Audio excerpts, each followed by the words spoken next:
안녕하십니까. 저는 서울 아산병원에서 치료받고 있는 유방암 진단 4년차 완우 신재은입니다. 우선 이렇게 크고 영광스러운 자리에 연자로 초청해 주셔서 대단히 감사드립니다. 오늘 저의 경험담을 통해서 여러 환우분들께 조금이나마 도움이 되었으면 좋겠습니다. 먼저 저의 유방암 진단과 치료 과정이 어땠는지 간략히 설명드리겠습니다. 처음 진단은 2022년 3월경에 당시 결혼 후 만 3년 6개월 정도 지나서 임신을 준비하고 있었고, 임신 준비 중에 좌측 유방에 멍울이 느껴져서 바로 가까운 의원에서 초음파 검사와 조직 검사를 진행해 상피내암으로 최초 진단을 받았습니다. 어쨌든 암으로 진단이 됐고 수술은 불가피하기 때문에 빠르게 대학병원으로 전원해서 추가 검사와 수술 일정을 결정하게 되었고요. 검사 후에 수술까지 대기 기간이 약 3개월 정도 돼서 그 기간에 저는 임신을 개인적으로 준비 중이었기 때문에 가임력 보존을 위해 배아 동결을 2회 진행을 했습니다. 그리고 2022년 7월이 돼서 좌측 유방을 전절제하고 허벅지 자가 조직을 이용해서 동시보건 수술을 했고요. 수술 후에 최종 결과는 2기 초로 병기가 올라갔습니다. 저의 암 타입은 호르몬 수용체와 허투 모두 양성으로 최종 결과에 따라서 항암 치료와 표적 치료, 그리고 항호르몬 치료인 루프린 주사와 타모xifen 복용까지 진행했습니다. 항호르몬 치료 시작을 기준으로 약 2년 뒤에 담당 교수님과 상담을 진행해서 임신을 다시 준비하기 위해 단약을 하게 됐고요. 임신 준비 과정은 수술 전 동결배아도 사용하고 추가로 난자도 더 채취해서 시험관 시술을 바로 진행을 했습니다. 그리고 동시에 중간에 시술이 없는 달에는 자연 임신 시도까지 병행을 하였고요. 이후에 임신에 성공해서 지금 이 발표 영상을 녹화하고 있는 현재 시점 기준으로 임신 36주를 유지해 곧 출산을 앞두고 있습니다. 유방암 진단을 받고 난 뒤에 어땠는지 당시 저의 감정에 대해서 한번 풀어보려고 하는데요. 진단 당시에는 아마 누구나 다 비슷하실 거라고 생각이 되는데 정말 굉장히 당황스러웠습니다. 결혼 이후에 열심히 직장 생활하면서 안정을 찾아가고 있는 시기였고 한참 임신을 준비하고 있었던 상황에 저는 개인적으로 아이가 매우 간절했었기 때문에 왜 하필 내가 암이지? 어떻게 해야 하지라는 생각보다 지금 암이면 그럼 임신 계획은 어떻게 해야 되지? 라는 생각이 더 크게 들었던 기억이 나고요.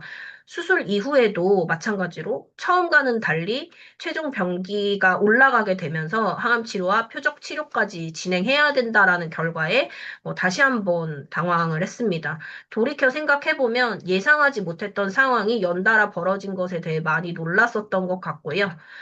지피지기면 백전백승이다라는 이 성어가 말 그대로 적을 알고 나를 알아야지 100번 이긴다라는 뜻인데 생각하지 못한 상황에 많이 놀라고 당황스러웠어도 이렇게 가만히만 있으면 아무런 해결책이 없으니까 이 상황을 어떻게 받아들이고 대처해야 할지 생각하면서 이 병이 어떤 병인지 무슨 병인지 알아야 빠르게 극복할 수 있다고 판단을 하고 남편과 함께 빠르게 관련 정보를 수집하기 시작했습니다. 유방암이 무엇인지, 보통 어떻게 치료하는지, 병원 정보라거나 의료진 분들의 정보, 이런 가장 기본적인 내용부터 찾아가기 시작을 했고요. 수술 이후에도 이제 전혀 예상하지 못했던 항암 치료를 해야 된다 하는 결과에도 마찬가지로 항암 치료를 진행하는 과정을 어떻게 보내야 할지에 대해서 알아보고 저 자신에 맞게 적용을 해보려고 했습니다. 치료 과정 중에서 개인적으로 가장 힘들었을 때는 항암 치료 기간이었는데요. 항암 치료가 결정되고 난 이후에는 저는 개인적으로 서비스직에 오랫동안 근무 중이었고, 불특정 다수를 쉼없이 만나야 하는 직업 특성과 상황을 고려해서 바로 퇴사를 했습니다. 퇴사를 하고 항암 치료가 시작된 이후에 몸은 굉장히 아픈 와중에 별다른 일 없이 이제 집에만 있게 되니까 오히려 좀 우울해지고 필요 없는 생각이 굉장히 많아지면서 항암 치료 기간 자체가 그렇게 길지 않았음에도 불구하고 제가 생각한 것보다 심리적으로 타격을 많이 받았던 기억이 납니다. 어, 다음은 제가 항암 치료 당시에 힘들었을 때 나름 도움이 되었던 방법들을 몇 가지 정리했는데요. 이 내용들은 제 개인적인 경험에 기반한 내용들이다 보니까 모든 분들께는 맞지 않을 수도 있다는 점은 좀 참고해서 들어주시면 될 것 같습니다. 첫 번째로 항암 주사일에 주변 환우들이 미리 알려준 경험을 가지고 몇 가지 방법들을 적용해서 나에게 맞는 방법을 찾는 것입니다. 아래 메모 예시는 주변 환우 친구들이 알려줬던 나름의 방법들을 제 다이어리에 메모를 해뒀다가 그 방법들이 어땠는지 적었던 내용을 임의로 예시로 만들어서 가지고 온 건데요. 아래 예시처럼 뭐 어떤 약이 투약이 될 때 어떻게 했고 그 방법이 좋았는지 아니었는지 적어두는 식으로 저만의 대처 방법을 찾아 나갔고요. 두 번째로는 주사를 맞고 돌아온 후에 다음 차수 전까지 증상 겪었던 것들을 모두 적고 그 메모를 가지고 다음 외래 때 상담을 받았습니다. 마찬가지로 아래 메모 예시처럼 주사 이후에 겪었던 모든 증상들, 뭐 통증이라면 통증의 강도, 그 통증의 주기, 기타 다른 부작용 증상들을 최대한 상세하게 다이어리에 적어가서 짧은 외래 시간 안에 버벅이지 않게, 이 말씀 여쭤본다는 걸 깜빡했다. 이렇게 하는 일이 없게끔 하려고 했고, 이렇게 해야지만 나를 낫게 해주고 치료해주는 이 병원의 체계적인 시스템을 잘 이용할 수 있다고 생각을 했습니다. 그리고 세 번째로는 컨디션이 허락하는 선에서는 변함없이 일상생활을 유지하려고 했습니다. 주변에 가까워지고 친해진 한우들과 만나서 식사도 하고 요즘 어떤지 안부도 물으면서 함께 즐겁게 생활을 하려고 했고요. 개인적으로는 한 달에 한 번 이제 문화재해설 봉사활동을 진행하고 있고 지금도 유지하고 있는데 항암치료 기간에도 봉사활동을 중단하지 않고 컨디션을 그때그때 잘 읽어가면서 활동을 쉬지 않고 그대로 유지를 했습니다. 마지막으로는 병원에 가는 길은 신나는 마음으로, 설레는 마음으로 다니려고 했습니다. 병원은 나를 치료하고 낫게 해주는 곳이기 때문에 비록 치료 자체가 힘든 건 절대 부정할 수 없지만 그렇다고 해서 억지로 마지못해서 병원에 가는 것이 아니라 나를 낫게 해주는 곳이니까 즐거운 마음으로 마치 소풍 가는 듯한 마음으로 다니려고 노력을 했고요. 예를 들면 병원에 갔다 오는 날은 뭐 항상 맛있는 걸 먹고 들어간다든지, 그리고 친해진 한우 친구가 우연히 같은 날에 병원 진료가 있거나 하면 꼭 만나서 차도 한 잔 마시고 그러면서 오히려 병원 가는 날을 기대하고 기다리려고 굉장히 노력을 했습니다. 어. 그리고 항암 치료 이후에 저의 회복 과정에 대해서 설명을 드리겠습니다. 이것도 제 개인적인 경험에 기반한 내용이고요.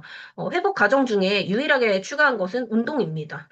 항암 치료 종료 시점을 기준으로 약 1, 2개월 뒤부터 본격적으로 운동을 시작을 했고요. 이 시점에 항호르몬 치료도 시작이 됐습니다. 운동은 저는 개인적으로 러닝을 했었고요. 남편과 함께 본격적으로 러닝을 시작을 해서 임신 직전까지 꾸준하게 유지를 했습니다. 이외에 저는 개인적으로 허벅지 조직을 통한 자가보건 수술을 했기 때문에 다리 움직임에도 일부 제한이 생겨서 구조적으로 중간중간에 필라테스를 통해 근력도 만들고 다리 가동 범위도 다시 원상복귀하려고 했었고요. 임신 이후에는 현실적으로 러닝은 유지하기가 좀 어려워서 걷기로 대체하고 필라테스를 같이 병행을 했습니다.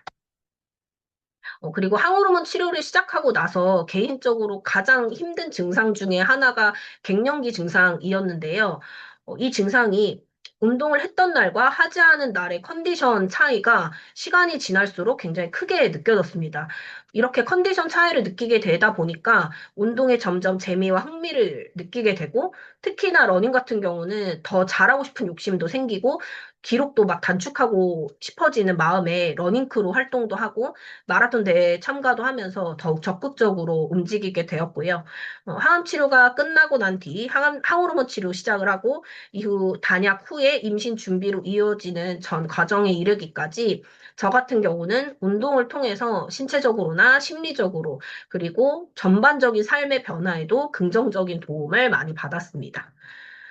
이렇게 진단 당시부터 회복 과정에 이르기까지 이 시간들을 지나오면서 제가 배운 점은 무엇이었는지 한번 생각을 해봤는데요. 유방암 진단 자체가 인생에 있어서 큰 변수인 건 분명합니다. 하지만 그저 이걸 걱정만 하고 있을 게 아니라 나를 치료해주는 병원과 의료진 선생님들을 믿고 마치 파트너인 것처럼 현재 나의 상황 그리고 상태에 맞춰서 함께 나아가는 것이 굉장히 중요하다라고 생각하게 되었고요. 사실 이렇게 암이라는 큰 병을 마주하게 되면 꼭 잘못한 사람처럼 나도 모르게 이걸 숨기게 되고 굉장히 위축되게 되는데 돌아 생각해 보면 결코 우리가 잘못해서 아픈 게 아닙니다. 마치 달리기처럼 우리가 각자의 속도대로 잘 지나가고 있으니까 내가 잘못해서 암에 걸린 것처럼 절대 위축되지 않고 당당하게 모든 환우들이 함께 이겨나갔으면 좋겠습니다. 지금까지 경청해 주셔서 대단히 감사합니다.